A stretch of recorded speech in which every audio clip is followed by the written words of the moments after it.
last few artillery intelligence reports have covered topics like winning product models and lessons from sector leaders. But to put more substance and validation behind those narratives, we decided to ask real consumers how they feel.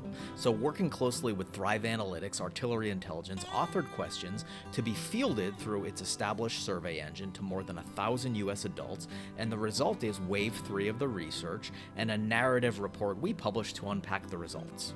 So starting at a high level, 26% of respondents have used mobile AR, and almost half of those do so at least weekly, which is a strong metric in mobile app terms. As far as what they're using, the format that we call AR as a feature took the top spot, and this includes AR features within non-AR apps, so for example Snapchat Lenses. And it's successful because it meets users halfway in the apps that they already use. Meanwhile, web AR is also on its way up with about 18% of current AR usage, and we're really bullish on this because of its easy onboarding in browser-based experiences that can be shared through universal web links, rather than forcing a dedicated app download. In terms of content types, gaming leads, which is attributable to Pokemon Go, followed by social AR, which is due to AR lenses.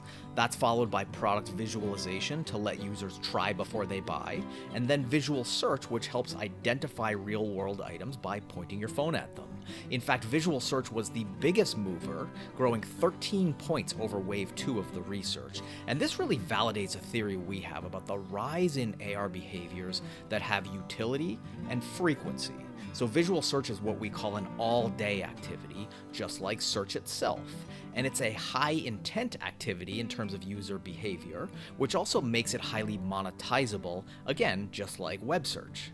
So another positive sign was that 68% of respondents report high satisfaction with mobile AR, but the bad news is that stood in contrast with non-users we polled who report low likelihood of adoption and explicit disinterest. And this keeps coming up wave after wave of the research, and it really characterized AR's marketing challenge. So users love it, but you have to try it first to really get it. But yet it's hard to get non-users to see that value because it can't be captured in traditional marketing like photos or even video. So altogether it's a classic chicken and egg dilemma, and it will really take time and cultural acclimation to bust through those barriers in a sort of slow-moving step function.